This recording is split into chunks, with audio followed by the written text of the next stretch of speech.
Assalamualaikum warahmatullahi wabarakatuh. Kami dari kelompok 3 manajemen kelas B yang beranggotakan saya sendiri Daniel Elvika Tetembu dan rekan saya Septiunda Pekita, Rofli Turuncaki, Kesia Harimisa, Oviana Sadoro, Jenny Kawani, Nadia Tokede, Christopher Petido, Astri Kaloa, Delvin Molidu, dan Sartika Baso.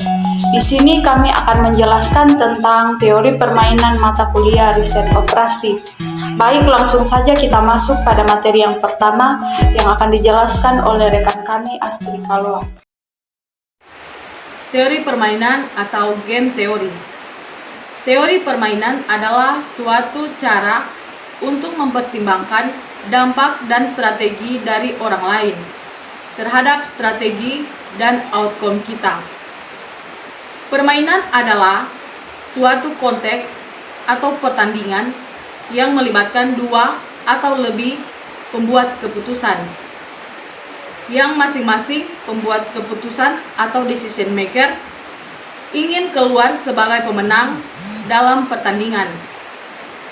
Teori permainan adalah pembahasan mengenai bagaimana memformulasikan strategi optimal dan konflik. Pada bagian A, kita akan membahas tentang bahasa permainan. Untuk memperkenalkan notasi yang digunakan dalam teori permainan, kita mempertimbangkan satu permainan sederhana. Jika di situ hanya ada dua tokoh pengatur cahaya, X dan Y yang terletak di Urbana dan Illinois, sering disebut dua poli. Dalam tabel berikut ini, angka positif di dalam tabel berarti tokoh X yang menang dan Y kalah. Angka negatif berarti tokoh Y menang dan tokoh X kalah. Hal ini diperjelaskan dalam tabel yang disukai oleh pesaing tokoh X pada tokoh Y jika semua nilai positif 1. Jika permainan disukai oleh pemain tokoh Y, maka nilai pada tabel adalah negatif. Dengan kata lain, permainan di dalam tabel adalah bias dari melawan tokoh Y. Meskipun Y harus mematuhi peraturan, dia harus bermain dan memperkecil total kelelahan. Untuk melakukan ini, maka pemain Y akan menggunakan kriteria minimax. Angka positif di dalam tabel 1.1 berarti tokoh X yang menang dan tokoh Y kalah. Angka negatif berarti tokoh Y menang dan tokoh X kalah. Hal ini diperjelaskan dalam tabel yang disukai oleh strategi permainan pemain Y, strategi permainan pemain X. Y1 radio, Y2 surat kabar, X1 radio, X2 surat kabar. 315.2 Pesaing tokoh X melawan tokoh Y jika semua nilai positif 1.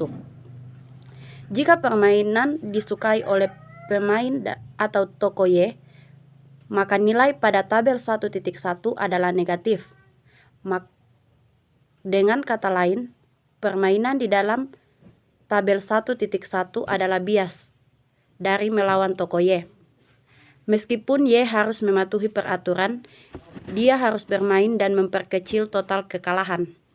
Untuk melakukan ini, maka permainan Y akan menggunakan kriteria minimax. Jadi di tabel 1.2 outcome permainan strategi tokoh X di kolom pertama X1 radio dan strategi tokoh Y-nya Y1 radio sehingga outcome perubahan marketnya X menang 3 dan Y kalah. Strategi tokoh X di kolom kedua X1 radio dan strategi tokoh Y-nya Y2 surat kabar sehingga outcome perubahan marketnya X menang 5 dan Y kalah. Strategi tokoh X di kolom ketiga X2 surat kabar dan strategi tokoh Y-nya Y1 radio sehingga outcome perubahan marketnya X menang 1 dan Y kalah. Strategi tokoh X di kolom keempat X2 surat kabar sehingga outcome perubahan marketnya X kalah 2 dan Y menang. Kriteria minimax. Kriteria minimax, seorang pemain akan menggunakan kriteria minimax dan menyeleksi strategi meminimumkan kemungkinan kekalahan yang maksimal, di mana terdapat dalam tabel 1 dan 3. Untuk mempertimbangkan strategi maksimum untuk pemain X atau strategi mana yang sesuai dengan baris dalam tabel, kita dapat melihat masing-masing payoff atau imbalan minimum pada sebuah baris. Payoff plus 3 jika memiliki strategi X1 dan min 2 yang memiliki strategi X2 maksimum dari nilai minimum sebesar plus 3 jika memiliki strategi X1. Nilai plus 3 disebut nilai lebih rendah dari permainan atau biasa juga disebut dengan lower value of the game. Nilai terendah dari permainan seimbang dengan nilai maksimum dalam barisan minimum. Jika nilai lebih rendah dan lebih tertinggi dari permainan adalah sama, maka ini disebut dengan nilai dari permainan atau biasa disebut dengan value of the game dan akan berada dalam kondisi seimbang yang biasa disebut dengan saddle point. C. Strategi murni. Pada saat nilai saddle point ditemukan, maka strategi masing-masing pemain harus mengikuti dan selalu akan menjadi sama tanpa harus melihat strategi pemain lainnya.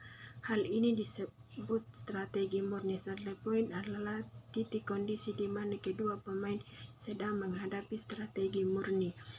Contoh dari strategi murni di dalam teori permainan dikemukakan pada tabel 1.4. Perhatikan bahwa nilai 6 adalah angka paling rendah di dalam baris, angka paling tinggi di kolom. Dengan demikian, saddle point mengindikasikan pemain X akan memilih strategi X1 dan strategi Y2 akan dipilih oleh pemain Y. Nilai dari permainan ini adalah 6. Tabel 1.4 terdiri strategi pemain X dan pemain Y.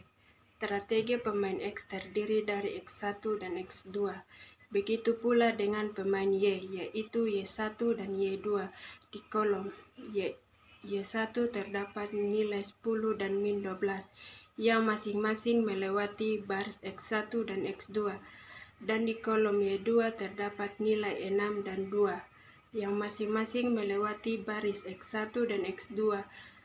Dari nilai-nilai tersebut diperoleh baris minimum untuk X1 bernilai 6 dan baris minimum X2 bernilai min 12, sedangkan kolom maksimum untuk Y1 bernilai 10 dan kolom maksimum untuk Y2 bernilai 6.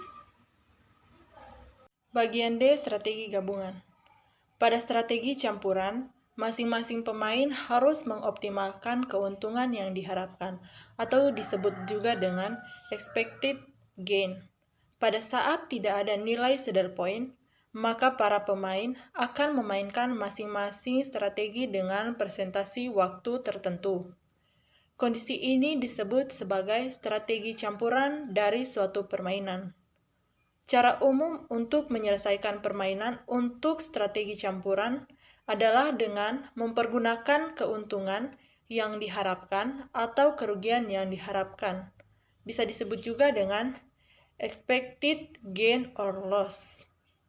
Tujuan pendekatan ini adalah untuk pemain yang memainkan masing-masing strategi dengan suatu presentasi waktu tertentu di mana nilai expected dari pemain tidak tergantung kepada apa yang dilakukan oleh lawan. Hal ini akan terjadi jika nilai yang diharapkan dari masing-masing strategi adalah sama. Pada strategi gabungan, di sini kami memaparkan satu contoh soal. Soalnya adalah, jika pemain X memiliki strategi X1, kemudian P adalah presentasi payoff atau imbalan, untuk Y adalah 4, dan 1 kurang P presentasi payoff sebesar 2, seperti terlihat pada tabel 1.5. Dengan cara yang sama, jika pemain X memiliki strategi X2, kemudian P presentasi payoff, untuk Y sebesar 1 dan 1 dikurang P presentasi payoff sebesar 10. Kalau nilai harapan atau expected adalah sama bagi kedua pemain. Dari penjelasan di atas, di sini kami memaparkan satu contoh tabel seperti yang ada di samping. Dari tabel tersebut terdapat hasilnya seperti expected gain untuk Y1P adalah 4Q ditambah 1 dikali 1 kurang Q. Dan untuk Y2 1 kurang P sama dengan 2Q ditambah 10 dikali 1 kurang Q. Kemudian, expected value untuk pemain Y tidak tergantung kepada strategi yang dipilih oleh pemain X. Oleh karena itu, untuk menyelesaikan permasalahan ini, kita membuat dua set expected gain yang sama sebagai berikut. 4P tambah 2 kali 1 kurang P sama dengan 1P tambah 10 kali 1 kurang P. 4P tambah 2 kurang 2P sama dengan 1P tambah 10 kurang 10P. 2P tambah 2 sama dengan min 9 tambah 10. 2P tambah 9P sama dengan 10 kurang 2. 11P sama dengan 8. P sama dengan 8 per 11. Dan 1 kurang P sama dengan 1 kurang 8 per 11 sama dengan 3 per 11. Kemudian 8 per 11 dan 3 per 11 mengindikasikan untuk pemain Y akan memilih strategi Y1 dan Y2. Perhitungan presentasi expected value sebagai berikut. 1P tambah 10 kali 1 kurang P sama dengan 1 kali 8 per 11 tambah 10 kali 3 per 11 sama dengan 3,46. Strategi dominasi. Prinsip dari dominasi atau menguasai biasanya mengurangi ukuran permainan dengan cara mengeliminasi atau menghilangkan strategi yang tidak akan pernah dimainkan. Sebuah strategi untuk seorang pemain disebut sebagai strategi dominasi jika pemain senantiasa dapat melakukan strategi permainan yang lebih dari strategi pemain lainnya atau lawannya. Sebuah strategi dominasi dapat dieliminasi dari permainan, dengan kata lain, satu strategi dapat dihilangkan jika semua permainan dapat menghasilkan atau outcomes adalah sama atau lebih buruk dibandingkan dengan outcomes dari strategi lain dalam permainan. Prinsip strategi dominasi, kita menghilangkan atau mengeliminasi ukuran dari permainan sebagai berikut.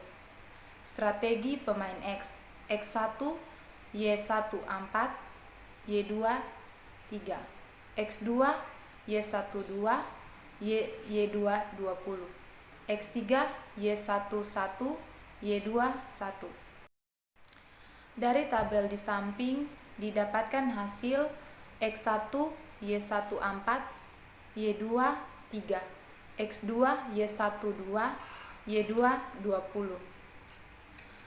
Di dalam permainan, X3 tidak akan pernah dimainkan oleh pemain X karena strategi X1 dan X2 lebih bagus untuk dimainkan permainan baru.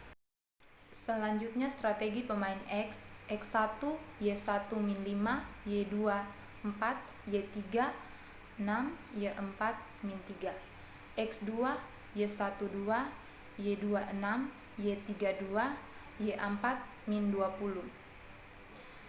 Dalam permainan ini, Y tidak akan memainkan strategi Y2 dan Y3, sebab Y strategi Y1 dan Y4 lebih baik bagi pemain Y.